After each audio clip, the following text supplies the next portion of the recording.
500 stones, yeah.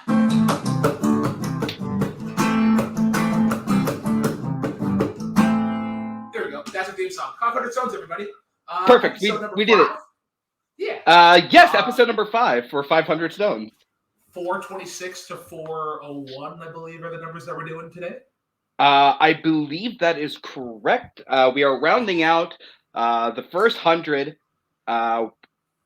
Wow, we did it, Brooklyn. I can't believe we're finally here. Wait, no, this is this episode 5 or is it episode 4?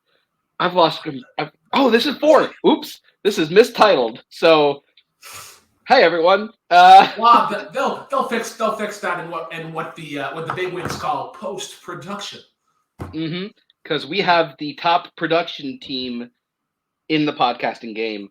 But I'm excited. Sorry. Yeah, go ahead. No, after you. I insist. Oh no, I was gonna echo. I'm really excited about kind of like everything that's going on in the community sphere. All the final matches of the year are being filmed, title matches or whatnot. It's like Christmas, but more exciting. And yeah, I'm also excited for this list of the ones that I've kind of like peeked through. How I've been kind of handling this entire Will series. You quit cheating on this show? We're supposed to go in blind. I cheat the Canadian way. I mix them all up first. That way I don't know the order of them. So I can still be mad at the order, but I at least know the songs. Fair. Hopefully we'll see some Christmas songs on there because, the holiday season. But we brought on one of the most Christmassy people that we can think of for this section of the list. One, Jeff Varju. How's it going, buddy? And you are muted. My face just exudes Christmas, yes. Oh my goodness. But how's it going, buddy? It's going great, Anytime you can get together with friends and talk music is always a good day. Whether people cheat on these lists or not. I'm looking at the fun-loving Canadian up in the top corner over there. I mean, it's 500 songs, so he might have looked at like episode 8's list already by now, but who knows? But who knows? I'm ready to have a lot of fun. Let's talk some great songs. Good. I'm glad to talk to somebody else who hasn't cheated and looked at the list. But with that being said, let's get started. Just to go backwards a little bit, last song we ended on was Super Bass by Nicki Minaj at 426. Jeff, any real quick thoughts? Jeff, any real quick thoughts on this before we start? All I think of is that movie, The Interview, and he just constantly refers to the song as Superb Ass. So that's all I just think about. I was like, what do you think about that song, Superb Ass? You mean, no, it's Super Bass. I'll take Superb Ass for 600, please. Yes. That's Super Bass. Take a Trebek. I have a bold prediction that every song we talk about on this list is going to be better than Super Bass, and we're going to see if this holds up. It could not. Ooh. I like that idea, actually. We should do that for every episode. All right. But, so, with that being said, we're going to move on to number 425, which would be Mannish Boy by Muddy Waters. I think the song is amazing, to be completely honest with you. So he's like the king of electric blues is kind of like the title that Muddy Waters has been kind of given. And this song is a very good case for that because it's that traditional blues style on like the harmonica and everything else. But man, there is so much power and gusto and most importantly, swagger on this song. The swagger levels are off the friggin' charts. And I think the thing that helps the most with this song is the fact it sounds like a live setting with all the people screaming in the background, especially that one guy constantly going, yeah! Brooklyn, what do you think? So I haven't heard this song much before this list or whatever. I feel like this style of song is going to be featured later, but unfortunately, it's probably going to be like Screaming Jay Hawkins because I feel like he is the more notorious artist for this style. It's really good. You kind of hit it on the head. It's so packed with emotion. I love the harmonica in it. I think it's the most full sounding harmonica in a song possibly ever. And remember that time that we debated harmonicas, and I'd probably pick this song. That song would feature that's right. Feature harmonica. No, that was if you had picked this one, you would have probably won. I'm not gonna lie. Probably, yeah. Jeff, what about you? Yeah, I mean, like, this is like the typical like blues, you know, da, da, da, da, da. This is what you think of when you think of like a blues track at all. But what I love with this version is whoever did the master mixing of this song took like the volume and said, you know what?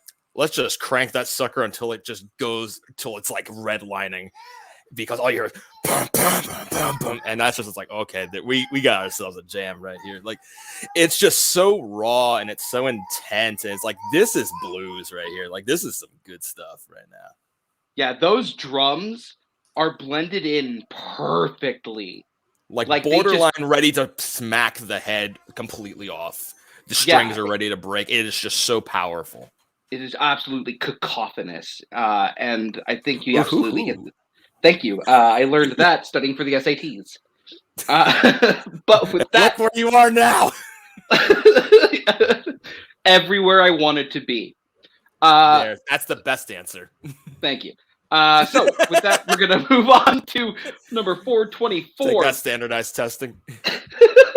Suck it. Number 424, No Diggity by Blackstreet, Dr. Dre, and Queen Pen.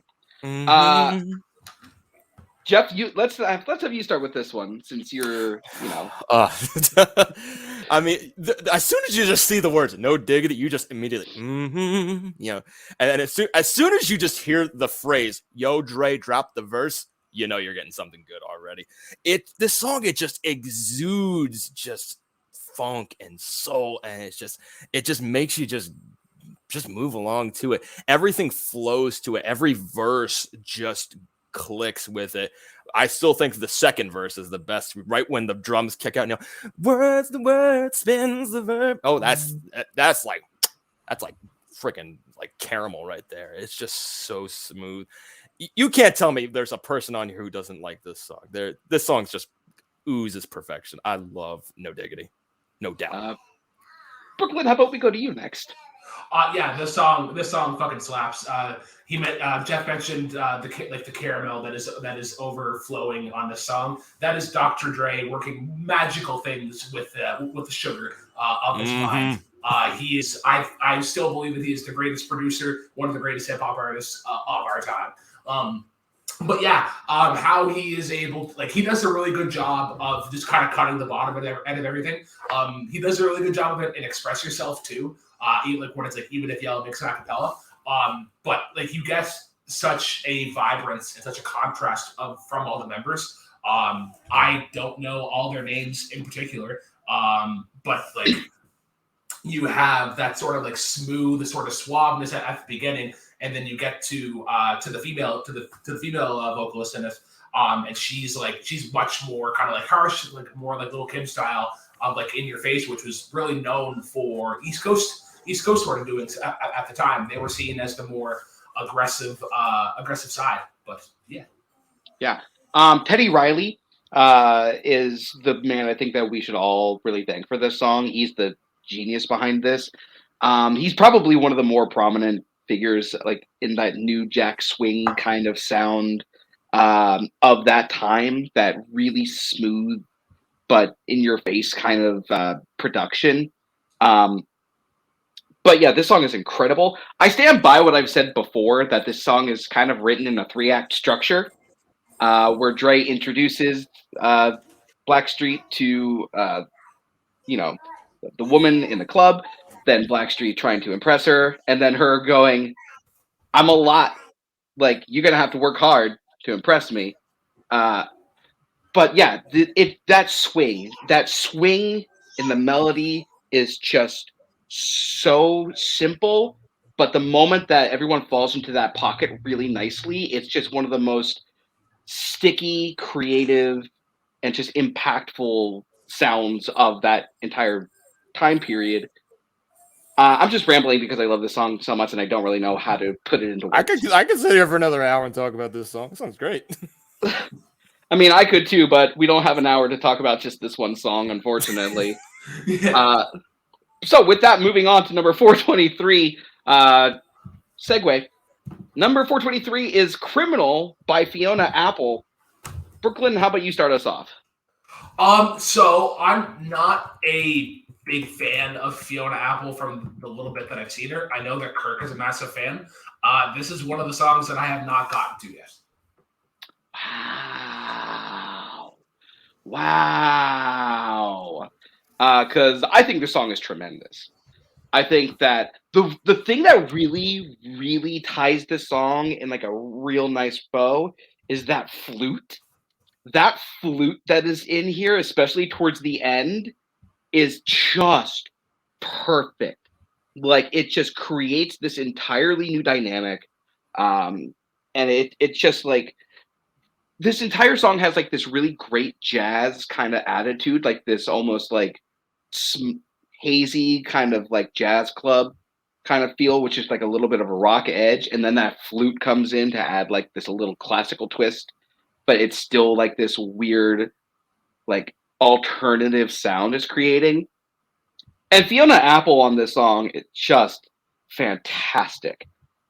Her delivery of these lyrics, I hear the heartbreak and I hear the frustration with herself, which is exactly what this song needs with the lyrics that it has. It's got some of my favorite lyrics of the 90s, just in that chorus alone, but like Heaven Help Me for the Way I Am and things like that. It's just got this great flow. That's really nice poetry to it. I think this is a magnificent song. Jeff, how about you? See, like, yeah, I'm gonna take a lot of flack on this one. So you know what? Let's go. All right, let's go. Bye, Jeff. I have listened to the song, and I'll probably say the same things that Jeff has.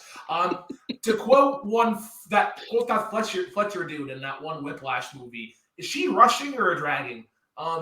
I don't really know. I feel like this song kind of desyncs in a rhythm from time to time, and that's not like a gripe. That's not meant to be like a gripe as to like, oh, this makes it an inferior song. It's just not my jam. I know that this sort of like, it borders on psychedelic, sort of like a little bit atmospheres and emotions. I don't think it's quite full on there, but I think it's almost like surrealist, I guess, in a way. I feel like Lily Allen kind of went for a similar approach later on. All right, Jeff, I'll let you talk. Okay, I'm allowed to speak now. Otherwise, I'm gonna. Nope. All right, now you're fine. Go ahead. I hate this show. Join the club. So Fiona Apple, I kind of put in like the same category as like much everybody else did, like the kind of Alanis Morissette, Liz Phair, like Lilith Fair kind of singer, like kind of them style singers. I don't hate the song, but I don't love the song. I don't know what it is with me. I think compositionally it's a good song, but I think it's just the way that it's sung that it doesn't vibe with me. Nothing really just kind of connects there for me. I think of like this as like the mellow yellow version of Alanis Morissette. There, like Alanis is Mountain Dew and Fiona's more like mellow yellow. Is she better? I don't know. It's really an acquired taste. So, well, let's be honest. Alanis Morissette is to me is better, but still, to compare Fiona Apple to Mellow Yellow of all freaking things. I didn't want to be disrespectful and say like RC Cola with Mellow Yellow. That's what I'm saying. Like, do people hate Mellow Yellow? They don't hate it, but they don't really love it either. It was fine. Like, it's not garbage like root beer. It's not garbage. Oh, okay. We're moving on before I pop a vein. Number 40, and you kicked me off? Number 422 is the Flavor in Your Ear remix from 1994 with a bunch of people, but most notably Craig Mack and Notorious B.I.G., as well as like LL Cool J and a bunch of other people. There's just a lot of people to go over. There's so many people delivering verses on this. Jeff, why don't I have you start with this? I mean, the caption in the song says it the best. When Biggie says, "I got more butts than an ashtray," that's just that's just genius songwriting right there. I mean, even the original song from Craig Mack is still just it's a flavor in your ear. It's one of those like earworms that you're just kind of like, oh right, this is kind of this gels. But now the remix, it just kind of like amps it up a bit. It's like, all right, this is like a lot better. Some of the verses, some of the features are better than others. Like Biggie's is good. I think Busta Rhymes is pretty okay. LL Cool J, I think, is kind of one of the weaker ones. But overall, I think it's still a decent song. I think they improved upon it a little bit, but not to the point where I'm like, this is like the go-to version. I think they're both fine. But yeah, this is a good song. I like it. Yeah, I think the problem that I have with this one versus the original version, which I friggin' love, I think the problem with this version is it's just inconsistent. You're absolutely right. The Biggie Smalls verse is dope. That is a banger. And then Craig Mack comes back in and just like brings this entire like cool like delivery to his verse that just fits the beat so perfectly, which is why it's his song originally. And then you get to Rampage, which is just kind of okay. And then you got Puff Daddy, which is just get that. He's Puff Daddy. Get that. Puff Daddy doing Puff Daddy things. It was the 90s people.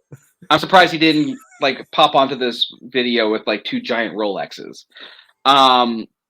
But and then you get into LL Cool J, which brings it back up again, even though it's not as good as Biggie or Craig Mack, but it's still really good. Then you get to Busta Rhymes, who I'll die on this hill. I think Busta Rhymes is severely underrated. I like the aggressiveness of him. I really like Busta Rhymes. You're on. My thing is, I just don't think that his style, his delivery works with this beat. It's just something's amiss. It should work amazingly. Brooklyn. This is a excellent song to go sit out in the shed for a while. I love the chorus, and it is a stoner kind of rap mix in a way. I kind of like how Biggie uses just a little bit of hesitation in the chorus. It's like I got the brand new flavor in the ear, and then it gets to that last line, and it's just like I got the new, and you can almost hear that little like half rest pause. And it's like, I got the brand new flavor in your ear, got the brand new, and like just the way the beat kind of catches up. Outkast kind of does a similar thing, or Andre 3000 rather. But yeah, it's quirky and it's like weird for all the good reasons, and I think that was kind of done intentionally, and it works. Yeah. So, question to you guys: this version or the original version? The remix. I'd go to the original, but the remix is still good. It's like a 51-49 split for me. Fair enough. I would go with the original as well. It's more of a 60-40 for me, but I can understand why this version is the one that made it onto the list. And with that, we're going to go on to number 421, which is How Soon Is Now by the Where's Smiths. Matt Rosa? He's backstage, ain't he? Where's Luca? We need a Luca here. That would have been a great idea had I thought about that. But I didn't know this song was going to come up. So, Brooklyn, let's have you start. Okay, so while I bring up the song on YouTube, let me just remind our more casual our more regular listeners about how I feel about the Smiths. The Smiths are an incredible band if you just take away that awful voice that's called Morrissey. Everything else about that band is incredible. I forgot the name of the guitarist, but he went on to work with, I think it was like either Modest Mouse or Depeche Mode. But yeah, he's incredible. How Soon Is Now? Yeah. Yeah. I kind of echo the same thing. It's a really cool like musical, like really cool arranged, but I have no interest for anything else. Jeff. I put the Smiths up in like a category of they're good and I respect what they're doing, but they're kind of like one of those I don't want to listen to because I have to be in a mood to listen to them because this song is just really haunting with like that tremolo guitar. echoing throughout the entire thing, and then like it has just a really melancholy feel, and it's just I know what I'm hearing is good, and like compositionally there's things that work here, but it's just kind of one of those things that just kind of puts me in a dour mood, and it really just like I don't know, like I think it's I don't know if it's just the style, I don't know if I connect with it, but I respect the song. It doesn't really connect with me. It's kind of I think of this like think of Schindler's List. Who wants to watch Schindler's List? You got to be in a mood to watch that. You're a sadist. Put your hand down. I haven't seen it yet, and I don't want to watch a sad movie. Yes. Yeah, because you got to be in a mood to watch something like that. And this is like kind of one of the songs that's like, okay, I got to kind of feel like down and like sad to really like connect to the song. And do I really want to go into that kind of state? Not really, but compositionally I can respect it, and I can respect where it's coming from, but not a go-to song for me. Yeah, I'm kind of the same way. This song slaps and it hits hard when it's like at night and you're driving on like a semi-busy freeway, like as you're seeing like the lights of the city. Works fantastic then. Otherwise, I think Jeff's right. I think that it's a song that you kind of have to really be in a mood for, because I've listened to it a couple times now, and as Jeff said, I respect the composition, I respect the structure, I respect most of the melody. Get new material. You're not just plagiarizing at this point. I am now just plagiarizing at this point. So we're gonna move on to just brush that under the rug. To number. Whoa. Okay. Let's go. Let's talk about a song. Oh man. Number 420, California Dreamin' by the Mamas and the Papas. Let me see if I can find the banner I had created for this before. Unfortunately, I can't, but I will just say, what the fuck? Why is this at 420? Like, this is legitimate. Okay, Brooklyn, calm down. Yeah. We'll talk about that later. But this is legitimately one of the greatest pop, like rock songs of all time. I talked about the flute in Criminal. The flute in this song, incredible. Like the production in this. It's no Jethro Tull flute. Okay, I'm gonna take Brooklyn out real quick, so the adults can talk. I'll bring you back in later when you're done with your timeout. So, like, the production on this song alone is incredible, and it makes it deserve to be at least in the top 200. Then you add the melodies and the harmonies of the Mamas and the Papas, which would knock it into like the 150s. Then you add the lyrics and that beautiful sense of ennui of just wanting to be in California when you're in the middle of like cold New York. And this song is incredible. Jeff, what are your thoughts? So whenever I'm at work, I have a playlist of like songs that I keep on, and this is on that list, and it's just instantly, you just hear everybody, all the guys sing the guy part, all the girls sing the girl part. It's just one of those good call response kind of songs, and everybody just balances. There's nobody that like overtakes one another in the song, and like you said, the flute in there is just. That's just perfect right there. And like I love how it like kind of misleads you in the beginning with like kind of this like really somber minor guitar, and then it just kicks into like this nice little shuffle, and it's just this song is just I always remember my dad too when talking about this song, because he always talk about it, goes, "Oh, Mama Cass," and like how she died and everything, because that's all he would remember about the band. And it's like, God damn it, that really. Wow. Did you also find out about her death in an Uncle John's bathroom reader? Yes. Yeah, you just go to the bottom one. It's like it's the one thing you find in all of those books. Did you know that she died choking on a ham sandwich? Yes, that's all my dad would tell me. Like, yeah, Mama Cass died on a ham sandwich. It's like, I don't think that's true. So let's not besmirch the good name of Mama Cass. All right, Brooklyn. So yeah, this song fucking slaps. In the sub list of top 10 call and answer songs, this is number one, with the runner up being Bare Naked Ladies' Call and Answer. It's that fucking unreal song. The harmony in this and why the harmony works so well in this is that it creates tension, especially when they get to that line. It's like, well, I got down on my knees, and it's just like, got down on my knees, and like they intentionally kind of staccato those lines to kind of like give a little bit more articulation. Like you guys said again about the flutes, but I just love love the chemistry, and like a lot of times that harmony just comes naturally. So whenever they were arranging the song, they were kind of all just like, all right, I'm gonna fit in here, you're gonna fit in there, and then this is just gonna work. That's what I love about harmony, is that there isn't a correct way to do it. There's different avenues you can take, and these guys make all the right ones. Yeah. And before we move on, I just want to bring up the imagery of those lyrics. Like, all the leaves are brown and the sky is gray. Like, it just paints a picture of whatever location they're in at the moment perfectly. And so to round this out, I will just bring up this banner. What the hell? Yeah. This has not been tested as a Shed song yet, but the results will be coming back from that soon. Please keep us updated. Okay.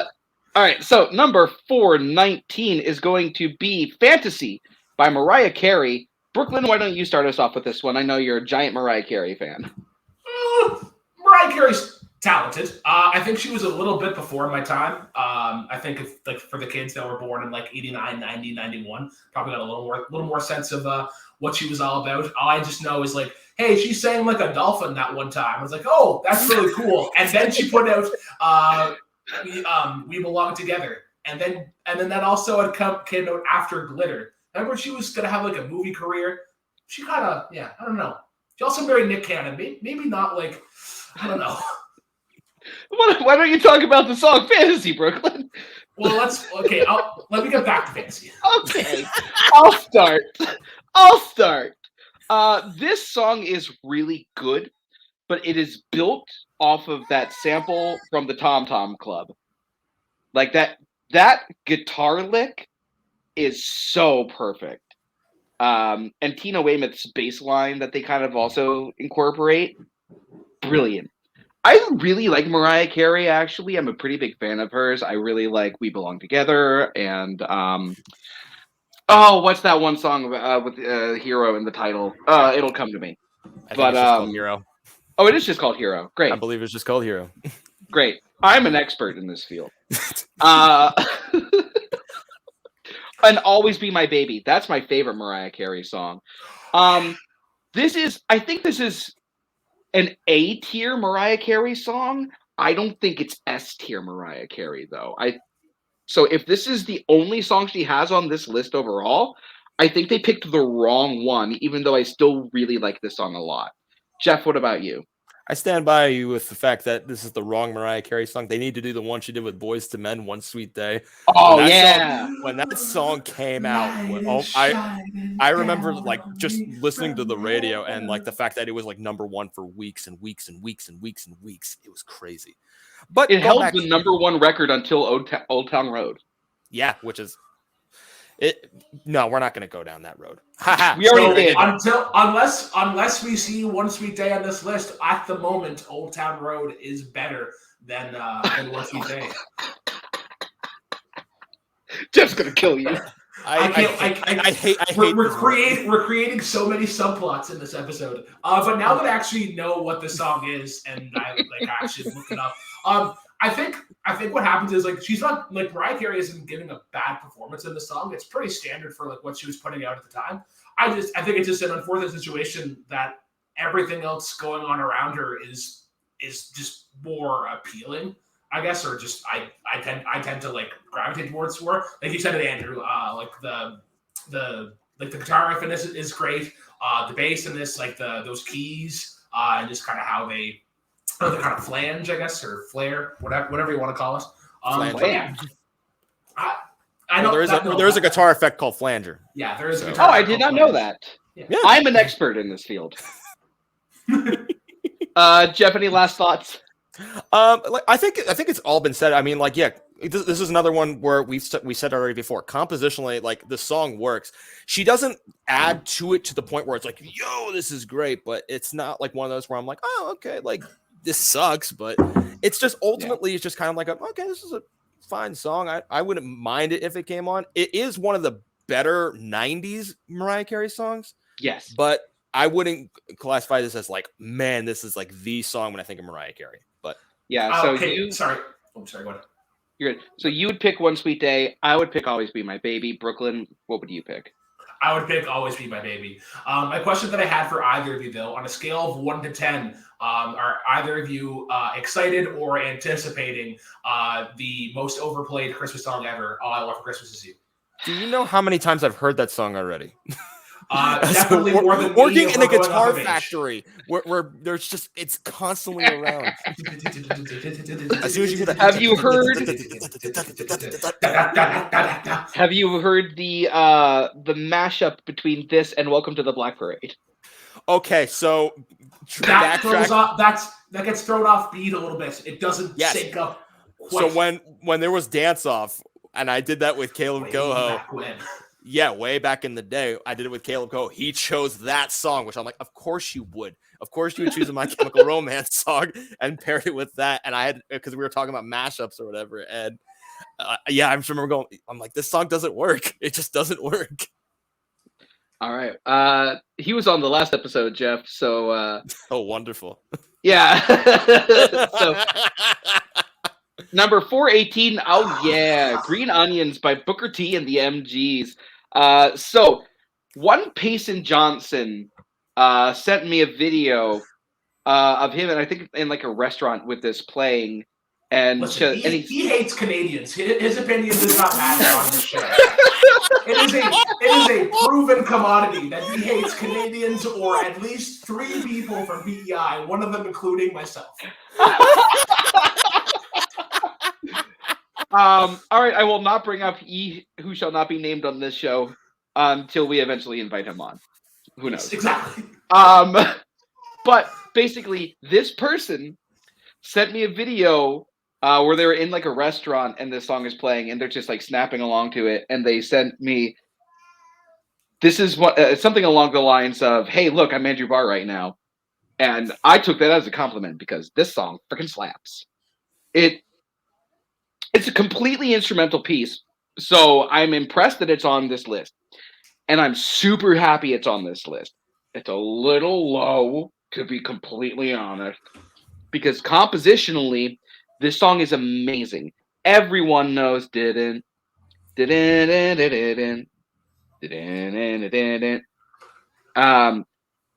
the way it just builds and it crescendos, it's so good. Like it's a super short piece too, which is perfect because it gets in, it gets out, and it doesn't overstay its welcome, which a lot of instrumental pieces I think tend to do. So I love this song a lot. There's not much to talk about in my opinion, but I think the song is great. Brooklyn. So I just wanted to pull up a different song for a second. Sorry, because for as kind of a segue sort of thing. First of all, this song is incredible. This is an incredible song because it's named after food, particularly onions, particularly the best kind of onions. Would the song be worse if it was called Scallions? No, it would actually be better. Boo. Yeah. No, this song encompasses a couple of different loves. It's very layered, and it's very jammy. You kind of see similar things with like I think it was like Emerson, Lake and Palmer. The Byrds might have gotten into a little bit, or like the Allman Brothers. Maybe not as like heavy into like funk or whatever. But yeah, the just kind of how it's all again layered and arranged, and it's just kind of how it flows. And I'm also kicking myself because Booker T was actually on Q this week, or actually today rather, a CBC radio talk show, and I missed the interview. And the other thing is that this song gets sampled quite a bit, and I haven't heard it being used in a while. But for the youngins that are listening right now, go look up "That Girl" by Maxi Priest featuring Shaggy. Wow. As soon as I heard this riff, whenever I heard this riff, I was like, oh yeah, there was that song one time. So I'm gonna have to look that song up. The fact that you just brought up that girl, oh my God, I haven't heard that in freaking decades. Wow. Okay. No, back to the original. Yeah. There's not much more else to say. I mean, like the layers in the song work so well, much like an onion does. Haha. I see what they did. But I also liked your little pun too. There, it's jammy. It's like, oh, another food pun. I get it. But I think one of my favorite parts, it's like you have that Rhodes piano, the doom, boom, boom, boom, but then you have that guitar basically kind of being like the subtle voice that ow, dun, dun, dun, ow, dun, dun. It's just kind of like that subtle, like, yeah, in there. And it works. This so far so good. We start off kind of rocky, but this is a good song. But yeah, criminally low. 418. Shame on you, Rolling Stone. What's better? Agreed. Shame. Yeah. Also, I know that shame bell. Instrumental songs get a lot of hate. I think maybe in general from the community. I know a lot of people like words. So instrumental songs also rock, and this is one of them. Absolutely. All right, and with that, we're gonna go to 417, which is Uptown Funk by Mark Ronson featuring Bruno Mars. It's too early. It's too early. Unfortunately, I loved this song when it came out. I think it started to lose a little bit of its luster since then. I still think this is a great song. But for this song to be above things such as California Dreamin' and Green Onions, I think that we're just holding on to this for some reason a little bit higher than it should. Granted, once again, the production is real slick, and I love Mark Ronson's production on this. Bruno Mars delivers this song phenomenally well. But I think that it's just starting to lose a little bit of that sheen that it had, and I think the reason was because at the time, it didn't sound like anything else. And I think so many songs have been influenced by it now. So I understand why it's on the list. It's too high for me. If you put this in like between 500 and 475, I think that would be perfect. Jeff. So with this song, what I liked about it at the time was it seemed like it was like kind of like this like pseudo revival of like a Motown kind of like funky like kind of thing there. Hi Miles. It wouldn't be a show without my kids interrupting. So they're kids. It's cool. Yeah. But yeah, Bruno Mars kind of what the hell indeed.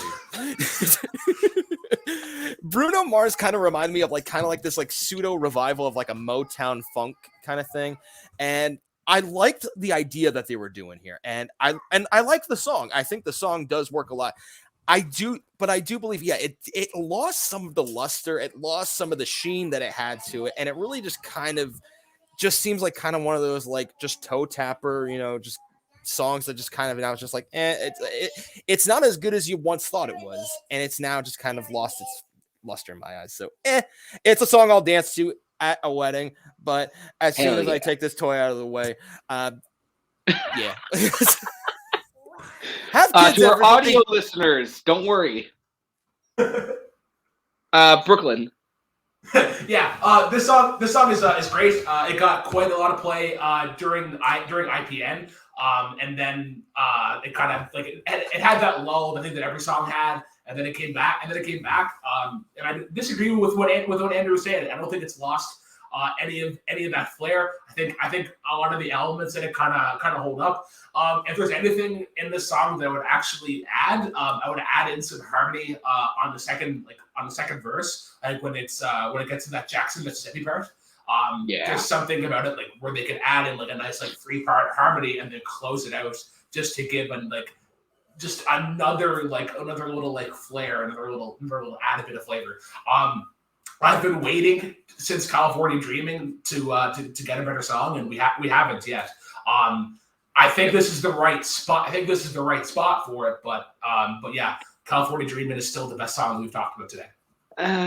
It's just when you compare it to California Dreamin', Green Onions, Manish Boy, it's just kind of out of place. And I will say this, not the best song on the album. That would probably be. We haven't heard that one in a while. We haven't said that in a while, but yeah. All right, so moving on to 416, we have "Alive" by Pearl Jam, and I will let Jeff start us off with this one. Woo! All right, let's take it back now to 14-year-old Jeffy got his first guitar. And what's one of the first songs I want to learn? It's "Alive" by Pearl Jam, because that intro riff, that with that subtle reverb and the subtle delay in there. This is probably one of the quintessential Pearl Jam songs for me. And you know what? I'll die on this hill again too.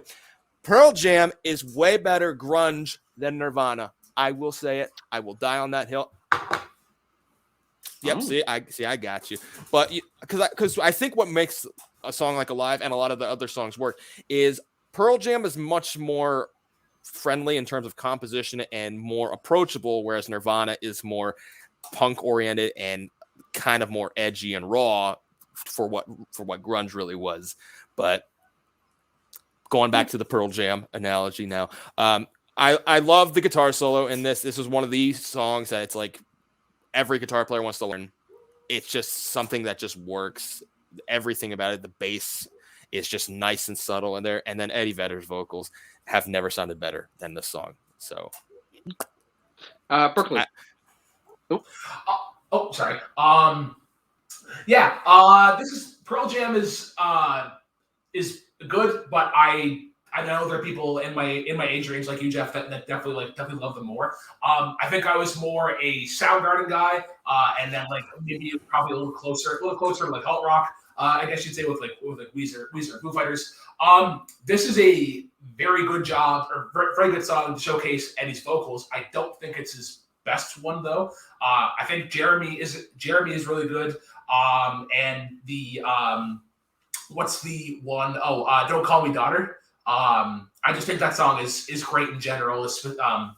But yeah, I don't have a lot to say about Alive in particular. But yeah, it's a fun time. Yeah. I think this song is really good. I think it deserves its spot on this list. I think this is a good spot for it. It's not my favorite Pearl Jam song. That would probably be "Better Man," to be completely honest with you. Either that choice. Or there's just something about that song that just lyrically. That was the first song that I got introduced to Pearl Jam, so I'll give you that. Yeah, I think for me too, actually. But I do really like the song a lot. I think Eddie Vedder sounds fantastic on it. That melody, it's got that pocket that's really nice, and that guitar solo at the end is just phenomenal. But I also kind of don't have much to say about it. It's just one of those songs that it's just crafted so well that it's hard to say anything for me. Jeff, any last thoughts before we move on? I mean, nothing really much else. I mean, I think we've said all there really is needed to be said. I like Pearl Jam. There's good stuff here. So fair enough. All right. Sounds like someone else in the household likes Pearl Jam as well. He loves me. I will make everybody happy right now. A personal dad win right now. These kids love Ghost, the Traveling Wilburys, and friggin' oh god, what's the other one I'm listening to right now? Oh god, I forget it. But Traveling Wilburys alone, and the fact that I have current age Ghost on. Nice. Give me my medal, everybody. I am a good father. Forget Wheels on the Bus and that bullshit there. We will do that at the end of the show. But moving on to number 415. Enjoy the Silence by Depeche Mode.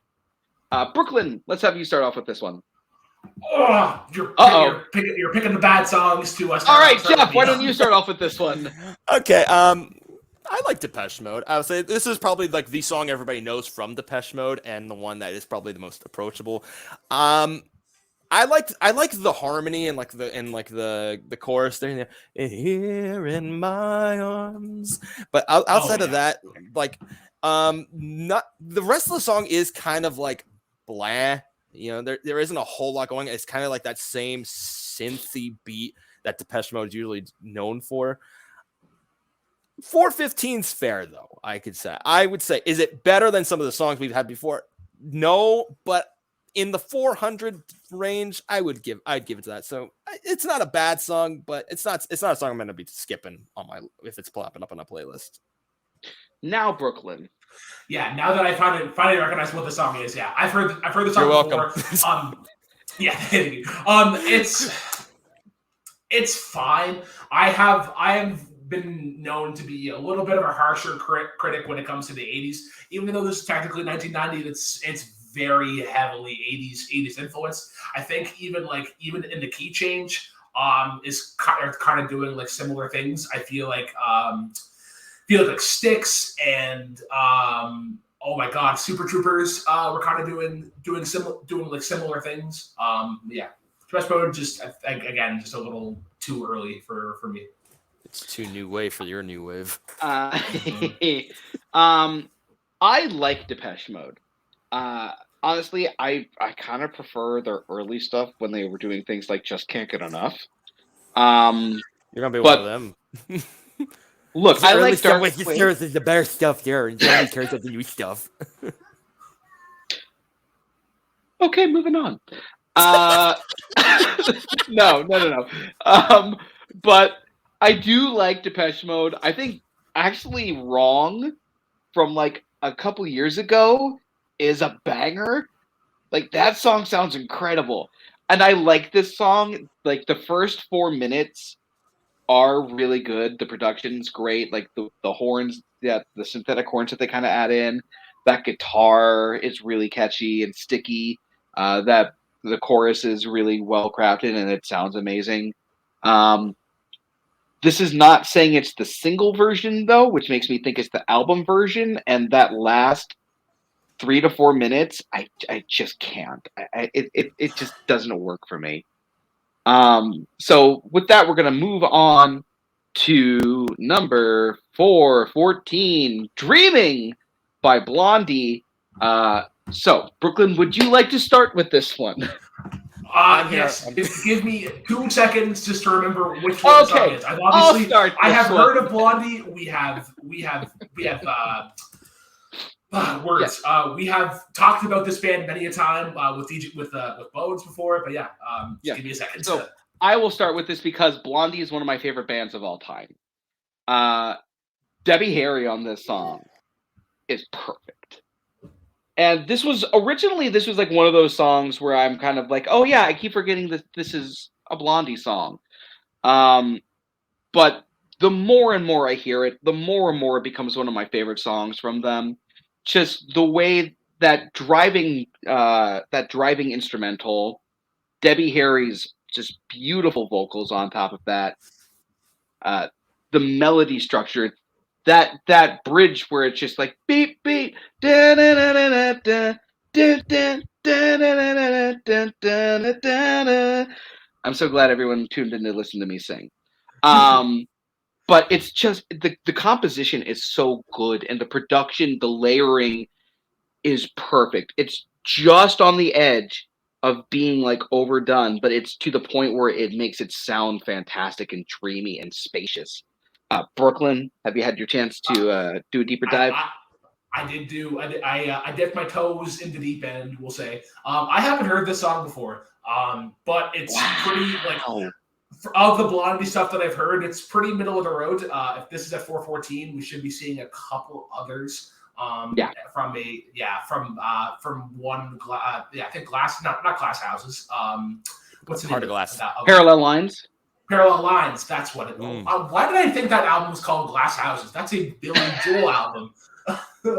But yeah, Parallel Lines should be coming up soon. Jeff, honestly, quickly. a couple of different choices. I was never crazy about Blondie to begin with. This is one of those, like, again, the composition works. Wow. I think it's just I don't know if it's just the vocals. I don't know. Like I don't mind it. I think it is a middle of the road Blondie song, but wow, I don't know. I can't. Yeah, meh. Better than Mamas and the Papas. Fuck out of here. I mean, okay, I'll give you that. This is not better than California Dreamin', but I think the song is great. I think you guys are insane. Moving on to 413, we have Gloria by Them.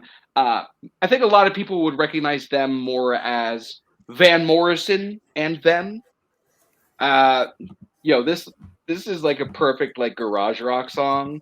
That guitar is just instantly recognizable.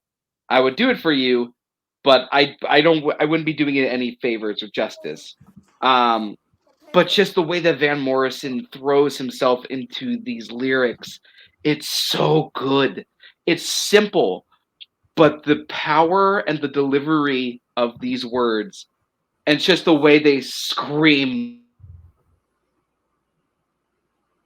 Gloria, Gloria. It's just instantaneous. You're singing along with it. It invites you in. It's giving you this great time. It's almost like you're at a concert. Jeff. Yeah, I mean Van Morrison for me, is like one of like my favorite like songwriters. So this is one of those that like it hits deep. It's one of those that it's like I forgot about, and I forgot that he did a band called Them. And this was like one of those songs. Yeah, it's like he said, leading up to that chorus, that G L O, like it just it instantly makes you smile and it makes you laugh. But I'm such a fan of like the way Van Morrison just doesn't care necessarily. Are you a fan, Morrison? Get out! Use the back door. No, I'm gonna. Yes, finally, our own show. The show is ours. So I didn't get a chance, or I have listened to the song before. Van Morrison has appeared on the list already. I think it was the first episode they appeared on, Into the Mystic. That is still the better song, in my opinion, Yes. of this style, and I think it's more so. And a tribute to the time of the song being released, obviously like 60s rock, and a lot of bands like these guys, like Cream and like Rolling Stones, they loved building tension, and how often they did that was just through volume and through kind of not really like increasing the tempo, but you could feel it, like they wouldn't quite go into double time, but it would just be a very, very slow progression that you don't notice initially until maybe like 30 or 45 seconds in. The problem is, though, is that whenever I hear this song, it's like this style is done better by all of those bands. In particular, whenever I heard this song, I wanted to listen to It's Only Rock and Roll, But I Like It by Rolling Stone, because I think that's kind of a better version of the same thing. Did we actually lose Andrew? Should I be concerned? Our producer's apparently not very happy with me right now. Oh no. So before I say anything else stupid, let's move on to okay, let me rephrase. Before I say something stupider. We have more than one producer on the show? Wouldn't you like to know, Weather Boy? Number 412 is Buffalo Stance by Nana Cherry. Jeff, what are your thoughts on this song? I gotta do some research quick. Come back to me. Sure. Brooklyn, how about you? You're gonna double down on that. Okay, let me start off with this. Okay, I think this song is really good. When I first heard this song, I didn't understand the hype around it at all. It was one of those songs where I had heard about it, I listened to it, and I was like, okay. Now when I hear it, I hear a magnetic personality. I hear really creative structuring, and that instrumentation is so great. Nana Cherry she's kind of like this enigma to me, because it's pop, it's hip hop, it's R&B, there's like a little funk flair. And I think the thing that helps this song the most is its structure. Because you've got that great intro, then you've got this really catchy lyrics, then you get that awesome hook, that hook being fantastic.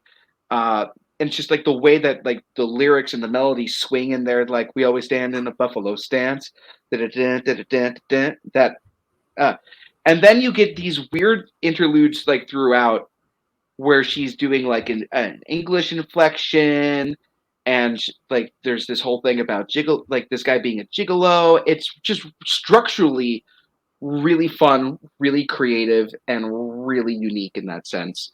Jeff, have you had time to reintroduce yourself to this? Yeah, so I vaguely remember this song. like it's kind of one of those like songs like I remember hearing. I couldn't tell you at the time who it was by, but now that I know, it's kind of one of those like, okay, it's like getting like one of them little like old school library books back out from the back of the mind. But this is gonna be one of those I gotta listen to like again, because first impression is kind of like I don't dig it. It's kind of it's the theme right now of this entire episode. Compositionally, I can get behind this. Like the drums work, and like that the main melody line seemed to work really well. I think the vocals, like it seems like how she like it's like she kind of does like that like speak talk kind of there, you know, like, oh come on DJ, you know, and then when she actually sings, it's tonally kind of off balance. I like better when she's singing, but not when she's like trying like to be like this like cool swaggery kind of person. So I need another listen. Okay, Brooklyn.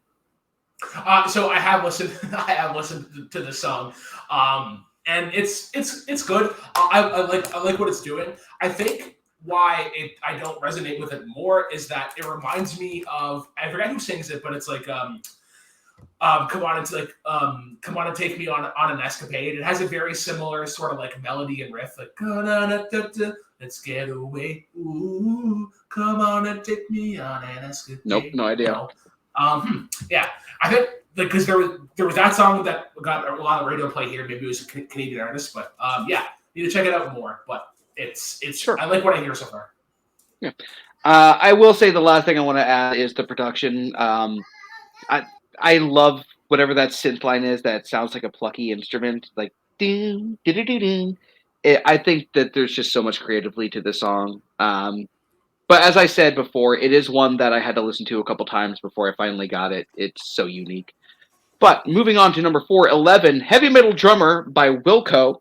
I'm going to start with Jeff on this one. This is a song I haven't heard in a long time. Wow. That's a song I haven't heard in ages. Pepperidge Farm remembers this song.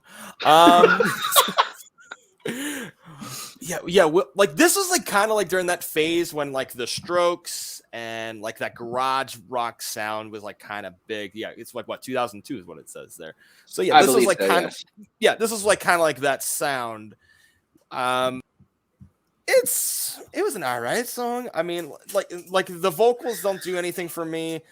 It's just kind of like that same like kind of chunky little like guitar sound, and it lyrically it's just kind of plain Jane boring. So ultimately, this song doesn't really do much for me. I was never big into like the Strokes either, so it's like this song's kind of the band too is just kind of eh. I think this is a little bit more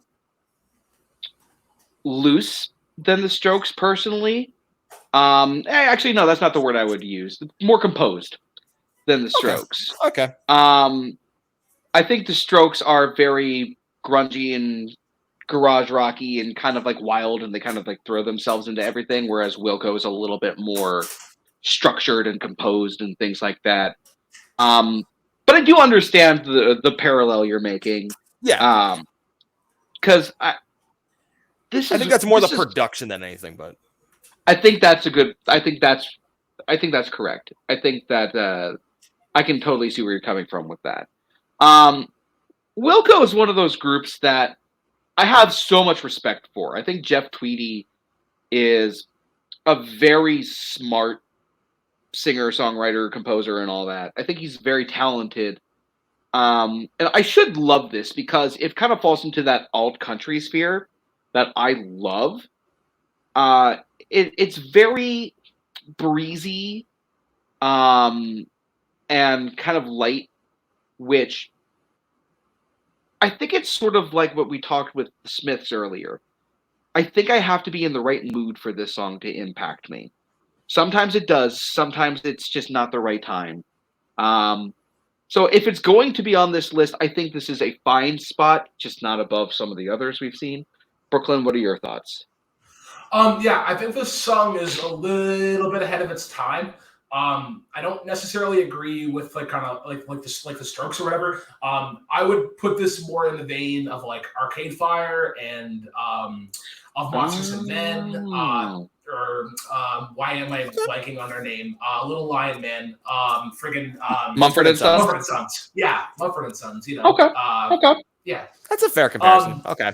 Yes. I think they kind of hit the style a little bit better. That kind of like that slightly like out of tune piano that's being hit like very heavily throughout the song, and that kind of that's kind of like the walking path throughout the song in terms of just it kind of keeps the emotion of it at bay. You're never really like happy and joyous, but you're never really sad. It's kind of like, or I guess melancholy might be the best word for it.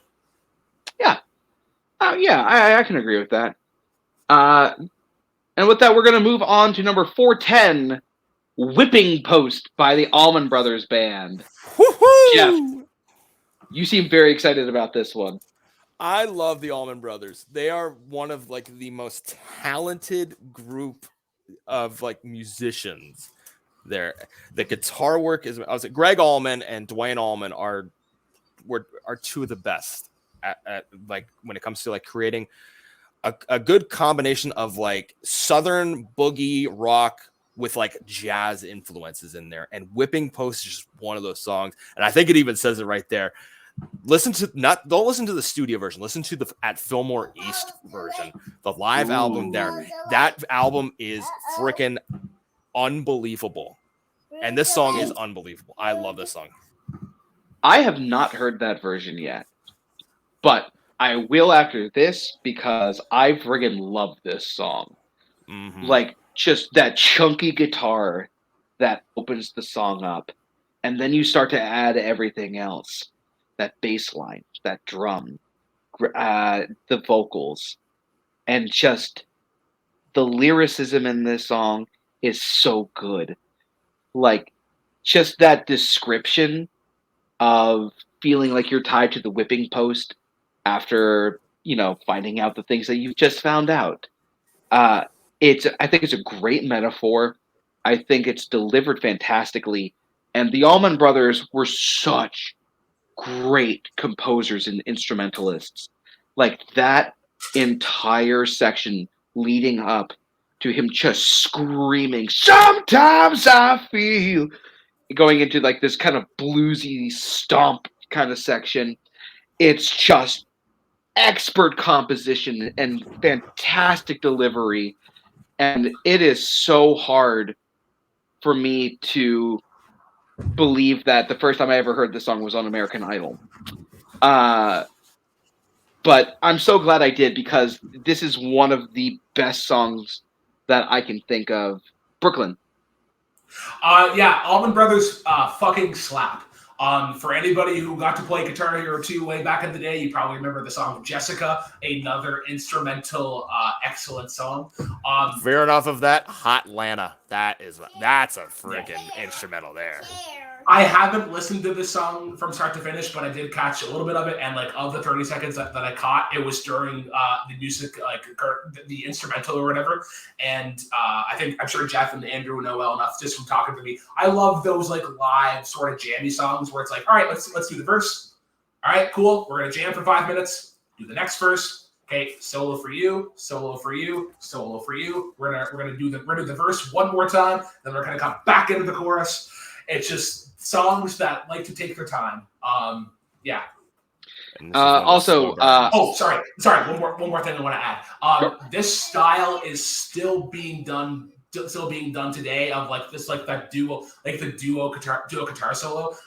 It was used, I would say, most famously in like Avenged Sevenfold. A lot of their solos kind of tend to lean towards that way. But if you're looking for like contemporary bands that are as close to this style as you can be, the Sheepdogs from Saskatchewan are actually really good. I would recommend looking up Nobody and The Way It Is. And I actually you and your Canadian artists. I wouldn't be surprised if they appeared on this list because they actually won an up and coming contest to be on the cover of a Rolling Stone magazine issue. Huh. I do also want to bring up one last song from the Allman Brothers. I don't think it'll be on this list, but In Memory of Elizabeth Reed. Oh, it's so good. It's not going to be on this list. I'm almost positive, but go listen to that. It's a fantastic. It's on Phil Maurice. I can tell you that right now. Oh, I'm going to listen to this album once we're done. All right, moving on. There should be a takeaway right now. Everybody, listen to At Fillmore East. It's one of the greatest albums.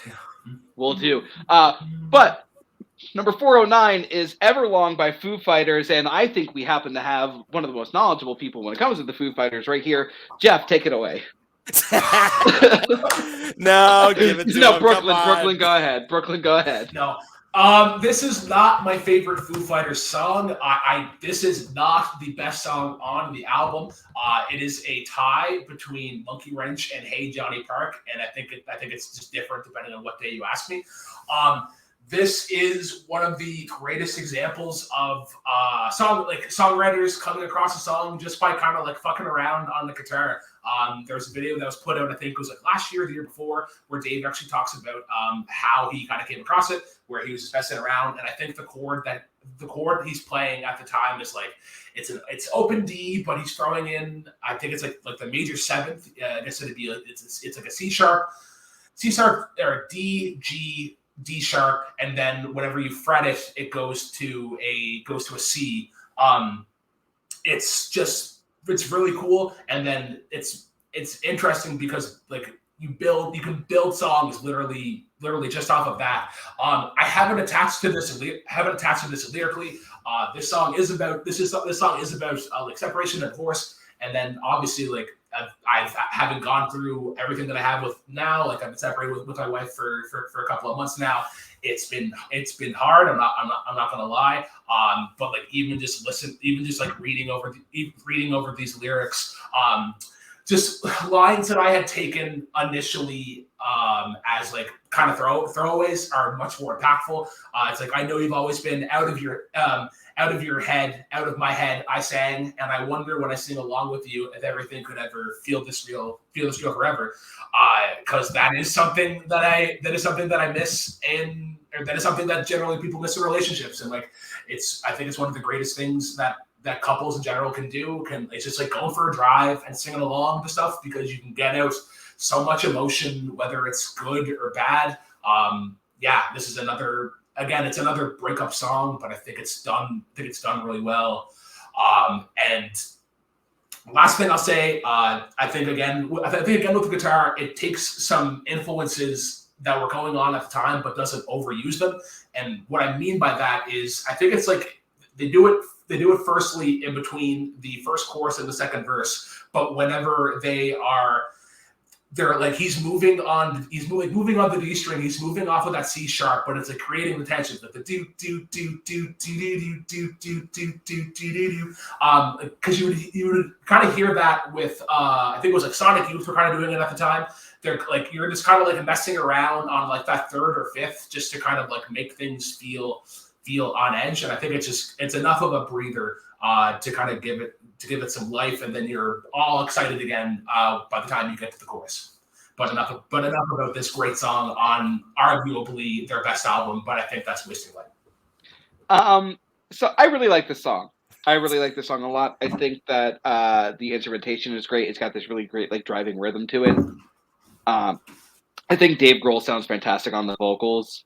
The dynamics are fantastic. It's just not one of my favorite Foo Fighters songs, so I'm glad it's on the list. It's not the one I would have picked, but who knows? There may be more. Jeff.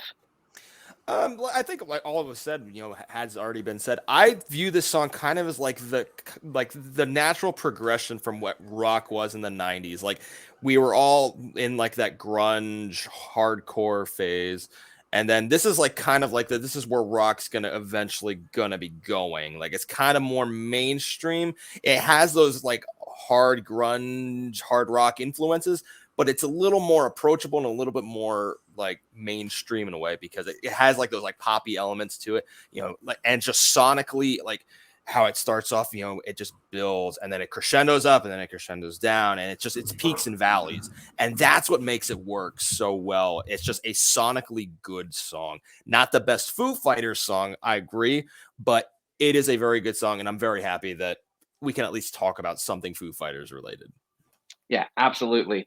Man, it's so great that Anytime, Brooklyn were able anytime to. too, somebody can mention like the music theory stuff, like doing like the subtle hammer on of the guitar where you can add just like that subtle fifth or third. That's after my heart right there. Yeah. The music theorist in me. That's just a theory. Music theory. And all right. I'm glad that we both understand that reference. So moving on to number 408. Hey Matt, Pat, I hope you're watching. Father and Son by Yusuf, formerly known as Cat Stevens. I'm going to start with this one because I friggin' love this song. Yusuf is one of those artists I normally just don't like. For some reason there's just a wall, but the lyricism and the delivery of this song genuinely bring me on the verge of tears sometimes. It's just this beautiful dynamic between a father and son, and just like the imagery of him trying to talk to his son and his son basically kind of like turning away, and his son wanting to go off and fight for his ideals, and just like the idea of I am old but I am happy. It really hits close to home, and I think that this song is utterly incredible. Brooklyn. This is popped up in my Separation Sucks, but you're still an okay person playlist. It's very somber and very peaceful. I like that. Cat Stevens is probably like one of my favorite artists to wake up to. This song and oh my God, Sunshine. Something Sunshine. No, Damn it. Mine is the sunlight, mine is the morning. Morning is broken. There we go. Oh, Morning is broken. That's what I'm thinking of. There we go. That should be appearing later if we're seeing Father and Son. But yeah, straightforward. It's simple, but that's kind of what it needs to be. And Jeff. Yeah, this is one of those songs. Like I remember, like when I would get like set lists together and like trying like to find covers, and like I remember I came across this, and I'm like, I really do love this song, and I love playing it. But it's one of those. It's impossible to play because I think the dynamic has changed, especially coming from a father, with a little boy. Even now it's like kind of emotional just to talk about, because it's like all you want is just for them to make the right decisions and just grow up to be a good stand-up person. And even then, even like the relationship with my dad, it's just like, it's kind of one of those, it's like, it's generational. It's one of those songs that can work for anybody, no matter how old you are, how young you are. And it's just, it's beautifully arranged. And it's like, you can feel the pain and you can feel the wonder at the same time. And it's just lyrically, you can't get better in my eyes. Yeah. in some ways. Oh, don't start. No. We're not I got emotional enough. We're not going to become the emotional podcast. I want to be like you, Dan. I just want to be like move you. On. Number 407. Oh, thank God. Freebird. Oh, thank God. Everybody let it out. All right, so let's say it all at once. 3, 2, 1. The first half of this is okay. The second half is an incredible solo.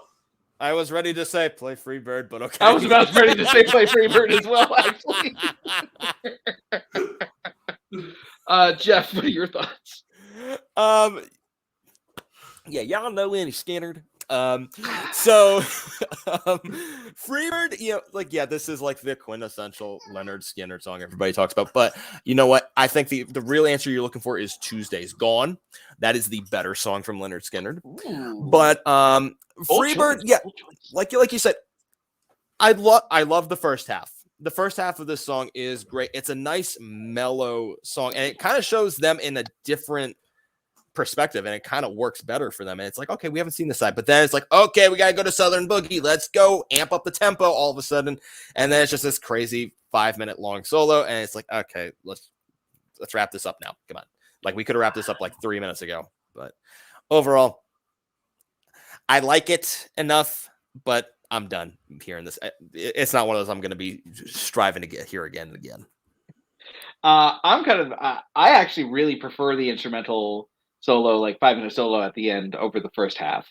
I like it. I really like the first part, but there's just something about that wild guitar. It's just like part of that melody that it creates. That there's something about that part that's just instantly gets its hooks into me. But however, if I was to pick a Skinner song on this for this list, I'd pick a Simple Man, to be completely honest with you, over Free That would Bird. probably be higher. I hope so. I was gonna pick Simple Man, but not by Leonard Skinner though. Shinedown, I think, does a yeah. I will say Shinedown live is incredible. Shinedown is an incredible band live. That's what I've heard. Now I'll get to them eventually. All right. Moving on to number 406, we have Sucker MCs by Run DMC. I'm going to be completely honest with you. This song is okay. This song is okay. It is not Run DMC's like upper echelon of songs. Like Run's House, so much better. Walk This Way, like yes, I'm going to pick that song. Better than this. My Adidas is better than this. Is this song bad? No, not at all. But it's just too simplistic for me. Brooklyn. You mentioned My Adidas, and that I feel like I have to remind people on demand that Tony Hawk's Pro Skater 3 is an incredible game. I do not know this. Do not know this song. So go to Jeff. Jeff. Yeah. Run DMC, good stuff. Not the best Run DMC song. I'd go It's Tricky. You know that song. Oh, It's Tricky is so good. I love the little like the thing online where everybody turns their burner on the stove and that. Thank you for also reminding me, and shout out to Jake Marignoni. SSX Tricky is an incredible snowboarding game. That game needs to be remastered. Wow, that game is great. Yeah. You two should do your own podcast where you like talk about things from the past that you don't think other people will remember, but apparently do. Because that's happened way too many times. Played video games was because of the great soundtracks. Actually, that's a really good point. We hear so much good music. All right, so with that, we're going to move on to number 405, which is okay. I'm going to butcher this. Amor Prohibido or something like that. It's Selena. I don't think Nazari is going to kick you out yet. So. Oh no, not yet. But I will say I really like this song a lot.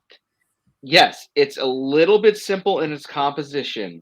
However, I think that with the lyrics that it has, which basically translates to forbidden love, I think that it is super smart in its simplicity, but its beauty, and because that melody is fantastic and the instrumentation is luscious and like beautiful. But I also really appreciate the structure of this song because it's super simple. It's like verse, chorus, chorus. And it gets in and out. It's like 2 minutes, 45 seconds. And I think that was the exact right amount of time for this song. It doesn't overstay its welcome. It comes in, it catches your ears, it makes you happy, and then it heads out gracefully. I really like this song a lot. I dig this song, actually. Jeff. What I love about Selena, and this song is really good. You know, like if I had to choose a different one, it would be probably Amarillo. But that's a good one too. Yeah, I'll say, but Amor Prohibido is still very good. What drives the song is her voice. Her voice is just amazing. And what I loved about Selena was she brought that Spanish like bachata style singing, if I'm saying it right, like kind of like that, like traditional like Latin music to the mainstream, and it made it more accessible to people who aren't accustomed to it, and made it to a point where anybody can listen to it. I remember my mom listening to the radio the one time, and the song's good. You know, she tragically went way too soon. You know, I was about to say, like, can you imagine like the impact she probably would have had she not been taken away so tragically young? Forget it. You know, I remember 8th grade in Spanish class. We watched the movie. You know, when Jennifer Lopez played her, which good movie too, and she actually did a pretty damn good job with it. But she wasn't. What I've been meaning to watch. Yeah, it's a good one. It's a good one. Brooklyn.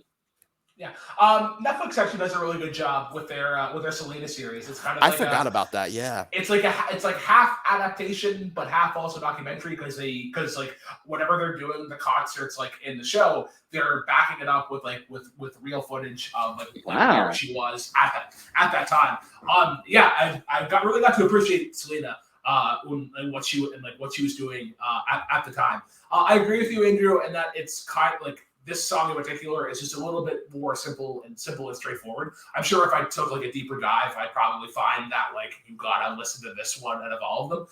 But yeah, no, I've really liked what I've heard so far. Yeah, I think once again, it gets in, it does its job, it gets out gracefully, it doesn't overstay its welcome. I think if it was any longer, it would start to drag a little bit. Yeah. Simple is fine. Yeah, there's nothing wrong with being complex, but there's nothing wrong with being easy either. Nothing wrong with it at all. So as we simply move on to number 404, sweet transition. Rock and Roll All Night by Kiss. I'm going to start. I'm not a big Kiss fan. I don't really care for Kiss that much. I will say I like Beth. I think Beth is a really good song, actually. I don't look at me like that, Jeff. Beth is a good song. That's a good one. He is right. Beth is a good song. Thank you, Brooklyn. Oh, okay, buddy. Well, I can also cross my arms. Yeah, I can also cross my arms. We're just gonna do the remainder of this episode with our arms crossed. Who could be cooler? Not me. So, I will say that I don't hate this song. I don't think it's a bad song compared to other Kiss songs. However, I will say that literally, I think 2/3 of the runtime of this is the exact same line over and over again. The structure kind of starts to repeat itself to a point where I'm kind of zoning out. I like the first half of this song a lot better than the end of this song. So, Brooklyn, let's move on to you. Okay, so this song was like awesome in a cool way for a little bit, and then it was awesome in a not cool way for a little bit. Sorry, I'm also looking up what else was on this album to see if there was any other ones. But I know, sorry, we're again going to talk about video games because this and I think it was Lick It Up and another song was on Tony Hawk's Underground. It was part of like a bonus pack. It was actually like a Kiss themed level. You went into arena or whatever, and then it got added on. Then it was part of the first set list that you play in Guitar Hero 3. It's actually the encore song that you do. That's right. And I think just for my generation, it was like, all right, you're getting a little bit too much a little bit overused. I think Lick It Up is genuinely a good song. Shout It Out Loud, I think is another one of theirs. And then I think Detroit Rock City is good in parts. Yeah. More so the solo I think is very epic. But yeah, I think Kiss has a cooler cousin version of them in a different band, which we are going to be talking about probably sometime later. I will say something real quick that the Backstreet Boys kind of did a better version of this song with Everybody Rock Your Body. It is the exact same thing. Think about it. Jeff? I'm not going to disagree with you on that one, though. Now I want a Kiss cover of Backstreet's Back. A Kiss cover of Backstreet's Back. Yes. I will say, so Kiss is one of those bands people either love them or hate them. Somehow I kind of fall in the middle, but I'm not a fan of them, really. I think there's immensely better songs than Rock and Roll All Night. Like, it's already met. I like Lick It Up. Strutter is a really good one. Love Gun, Crazy Nights, even Heaven's on Fire. Like, there's some good ones in there, but Rock and Roll All Night, it just becomes a slog because it's just the same stuff over and over and over again. It's one of those songs it's easy to sing when you're hammered at a Kiss concert. And as somebody who has been to a Kiss concert and worked a Kiss concert, they put on an incredible show. But I'm not into them. They're just not my thing. I think there's better bands with makeup. For audio listeners, I was just playing around to see if you could do Kiss or the Kiss version of what mashup were you talking about doing? Kiss doing Backstreet's Back. Yes, I tried that out and it works. You can do it. There is a way. I'd also like to bring up it's the exact same song as Larger Than Life, where they're basically pandering to their fans. I'd never thought about that before, and it hit me just a little second ago. Welcome to boy bands. So let's just get it out there. Backstreet Boys were influenced by Kiss. All right, moving on to number 403. We have Ain't Nobody by Rufus and Shaka Khan. Shaka Khan. Shaka Khan. Now, Jeff, let's have you start off with this one. Shakaka, yeah. So shout out to my Ace Ventura When Nature Calls fans. This song is good.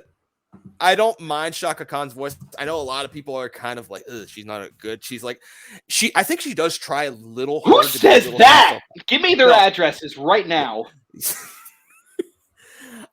I don't mind Shaka Khan. I hear she performs incredibly live. I think there's a better option though than Ain't Nobody, and that's Tell Me Something Good. That song slaps. I think that's what the kids say. That song does slap. But Ain't Nobody, this is a good one. I don't mind this one. The structure of it works really nicely. She doesn't stretch beyond her vocal range. It just seems to fit in nice into what she's comfortable with. So, yeah, I like it. Brooklyn. Hey, Mom, can we pick up Whitney Houston on the way home? No, we already have Whitney Houston. This is also, diversion from that. Not. Anybody remember the Mad TV sketch when it had Randy Newman doing the soundtrack for America and then Shaka Khan was there too? No. Oh my God.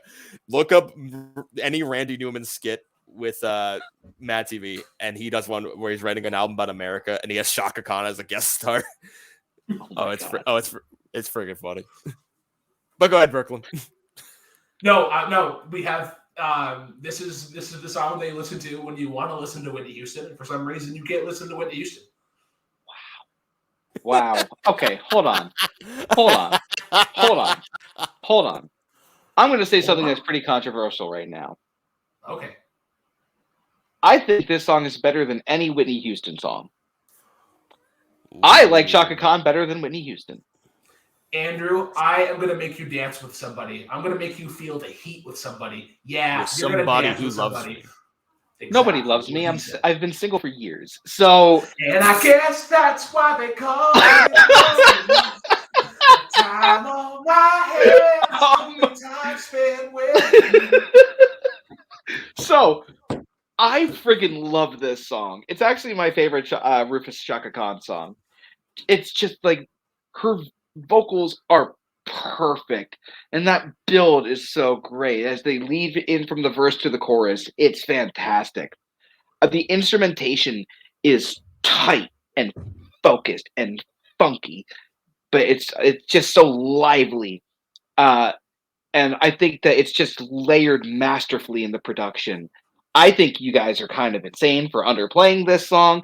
This is pretty close to my top 100 favorite songs of all time. I'm not going to lie. Slow your roll there. Whoa, really? Hey. Look, my roll at a perfectly Andrew, adequate are you in the speed. shed right now? Wouldn't you like to know, Weather Boy? Moving on to number 402. It is Lovely Day by Bill Withers. I will start with this one because I was just listening to this song a little bit ago, so it's fresh in my mind. The production on this song is amazing. That thing is immaculate. Like the placement of Bill Withers' vocals with that incredible bass line. That bass line is amazing. With just like everything else, it's so spacious and luscious. Bill Withers sounds so good on this song. It's incredible. Like, it creates this atmosphere which is just fantastic. I love the lyrics of this song. It paints this wonderful, delightful feeling. It's just this beautifully romantic piece. And I think the ending just trails and peters off a little bit. But if that's my biggest flaw with this song, then I don't know what else to say. It deserves to be on this list. Jeff. I'm gonna flat out say it. I would rather listen to Bill Withers than Marvin Gaye, Barry White, or Luther Vandross. When you think of soul, it's like those are like kind of like the big names everybody goes to. Oh my God, Barry White or Marvin Gaye. I think Bill Withers is probably one of the most cleanest voices. Not necessarily, the best voice, but I think there's something there with him that just drives it. He can hit those mid-tones really well. And this song, it really just kind of accentuates that with the perfect harmonies. Like you said, the bass line is just like that's soul right there. That's soul music right there. And like in the chorus, and then when he goes, "It's sunny, lovely day, lovely day," it's everything just balances out perfectly. I don't want to say what I want to say because I'm gonna ruin the song, but there's a comparison I have with this, but I'm gonna keep my mouth shut because I don't want to ruin it. Okay. We'll peer pressure you into that later. Brooklyn. Yeah, I've had that bass line just bopping in my head this entire time. This song has just appeared on this page. This song, I want to talk about just the bass line because it's a masterclass in like how you cycle it. And I'm gonna do the Christina Aguilera hands and kind of like visualize it. It's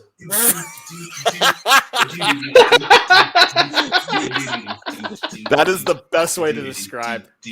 Yo, it's just like you do that thing like Jeff know what I mean? Like when you're doing your thirds, like do. Yep.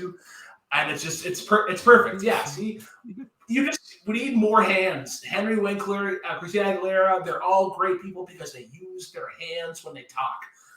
But yeah. Also, okay, so enough about using your hands. With "Good as Hell." Oh, sing the chorus of "Good as Hell" to the bass line of this, and it fits perfectly. Oh, interesting. So before we keep talking about using your hands, number 401, ending this episode, we finally end on a song that is really good. We've had a terrible run of ending on songs that are either okay or bad. But "Go Your Own Way" by Fleetwood Mac. We're gonna save Brooklyn for last because we know that he's a Fleetwood Mac shill. Jeff, let's start with you. Brooklyn, you and I both know that "Rumors" is one of the best albums ever written.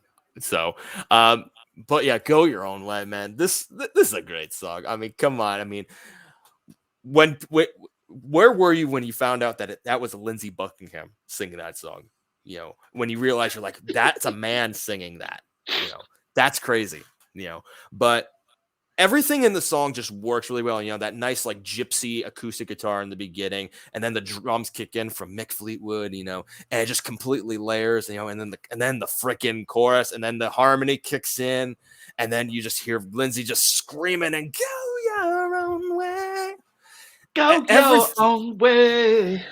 It is so. This song is great because is it the best song on Rumors? No. But it is a very good song. I'm happy to see some Fleetwood Mac here. Got to get the Mac going. But yeah, Return of the Mac indeed. Return of the Mac. Yeah. So this just confirmed we have not seen Return of the Mac yet. Therefore, yeah, we haven't. Based on potential energy alone, Return of the Mac will probably be better than go your own way. Andrew, yeah, you go on. It might be. Nah. But yeah, no, this song is great. It's the first song I ever heard from Fleetwood Mac, actually. So it was kind of like one of those moments where I was like, oh, there's also Stevie Nicks. Kind of blew my mind.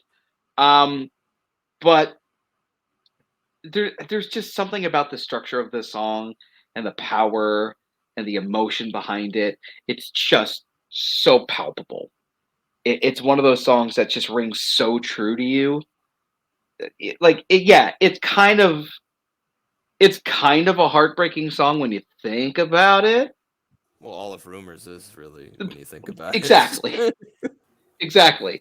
But it's just Lindsey Buckingham's vocals on this are so great, and then you get everyone else's voices just expertly layered on top of each other during the chorus, and then him just screaming out, "Go your own way!" It just melodically, it is a expert song, and it's just one of those that I think just resonates pretty well with anyone who listens to it. Brooklyn, I will let you end off with this. Yeah, this is an S tier song on like a Z tier album. Because yeah, I mean like yeah. Oh, sorry, a Z tier album. Using our hands again, everybody. Yeah. This is probably the song on the album that gets the most play, and it probably takes it a little down if we're just ranking the album within itself. This and Don't Stop. I'd say are the most singly ones. If we're seeing this at 401, I'm gonna predict that we're gonna see. I think four. We're gonna see four other songs from this album on the list. I'll say three. But yeah, three. Okay. Yeah, because I think we can all agree that Rumors is a fantastic album. Yeah. I do also think it's one of those that has a lot of great singles that people will recognize, but I think four is probably the limitation of songs your average person could name off of this album. Yeah. So this and three others. I think what has this lower for me in personal preference may also just be I generally lean towards Stevie as a vocalist. She is more not daring I would say, but she is she likes to be more egregious, not egregious. I can't words. Words are hard. I believe the word you're looking for is atrocious, because everyone says she's a goat. Oh my god. Okay. Stevie Nicks is a goat. Everybody, she sings like a goat. Well, she is the goat. All right, but with that, bam. With that, we have reached the end of this section, and as we end off this episode, I want to ask the question that I've started to ask at the end of every episode. If you had to pick one of these songs that we have talked about tonight and put them immediately into the top 100, which one song do you pick? I'm going to start with Jeff, just to put him in more pain. Thank you. You're welcome. I think I'm going to go in with kind of the one that made me the most physically and audibly excited, and that's going to be Whipping Post from Allman Brothers. And I'm going to specifically say the at Fillmore East version because it is so sprawling, and it's just one of the most masterfully crafted songs there, and it's so emotive. So I would say Whipping Post easily would make my top 100. Brooklyn.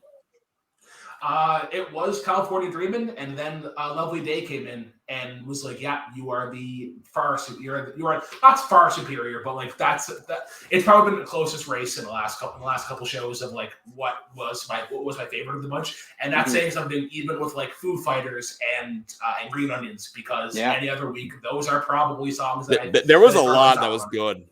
Yeah, this was a great section of the list, actually. I agree with Brooklyn. It's kind of tough. And I'm very split between Father and Son and California Dreamin'. I think if we're going to go with impact, I'd probably go with California Dreamin'. If we're going to go, which song would I probably listen to more often and get hit by the hardest, it's probably Father and Son. So I'm going to go with California Dreamin' on this one. I think California Dreamin' is the one that I would put into the top 100. But with that, thank you, Jeff, for hopping on. We hope that you've had a great time.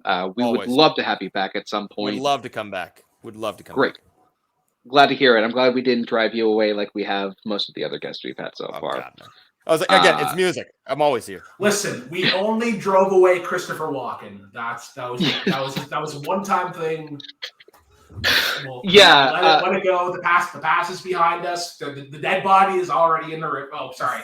I'm very sorry for the stain, Mr. Walken. Please please answer my emails again. But with that, that's been Jeff Varju. That's been Brooklyn Vale. I'm Andrew James Barr, and keep on rocking.